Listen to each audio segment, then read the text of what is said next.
സ്കൂട്ടറിൽ ബാഗിൽ കയറി നാടുചുറ്റി പൂച്ചസാറിൻ്റെ രാജകീയ യാത്ര. വടക്കാഞ്ചേരി നഗരപാതയിലൂടെ നടന്ന ഒരു സ്കൂട്ടർ യാത്രയാണ് ഇപ്പോൾ സോഷ്യൽ മീഡിയയിൽ വൈറലായിരിക്കുന്നത്.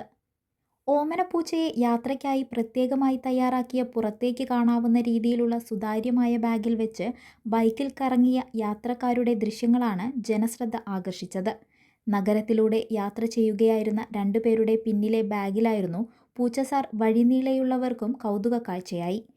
കാഴ്ചകൾ കാണുന്നതിനും സുരക്ഷിതമായ യാത്രയ്ക്കുമായി ശ്വാസമെടുക്കാൻ സൗകര്യമുള്ള ഹെൽമറ്റിൻ്റെ മാതൃകയിലുള്ള സുതാര്യമായ ബാഗാണ് പൂച്ചയ്ക്കായി ഉപയോഗിച്ചത്. ബൈക്കിലെ കാഴ്ചകൾ പൂർണ്ണമായും ആസ്വദിച്ചുകൊണ്ട് ശാന്തനായിരിക്കുന്ന പൂച്ചയുടെ ദൃശ്യം കണ്ട വഴിയാത്രക്കാർ കൗതുകത്തോടെയാണ് ദൃശ്യങ്ങൾ പകർത്തിയത്.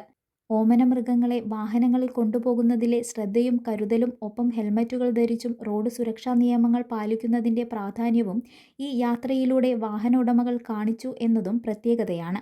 നഗരത്തിലൂടെയുള്ള പൂച്ചസാറിൻ്റെ രാജകീയ യാത്രയുടെ ദൃശ്യങ്ങൾ മൊബൈൽ ഫോണുകളിൽ പകർത്തി നിരവധി പേർ സോഷ്യൽ മീഡിയയിൽ പങ്കുവച്ചു. നിമിഷങ്ങൾക്കകം ഈ വീഡിയോകൾ വൈറലാവുകയും സോഷ്യൽ മീഡിയ ഏറ്റെടുക്കുകയും ചെയ്തിട്ടുണ്ട്.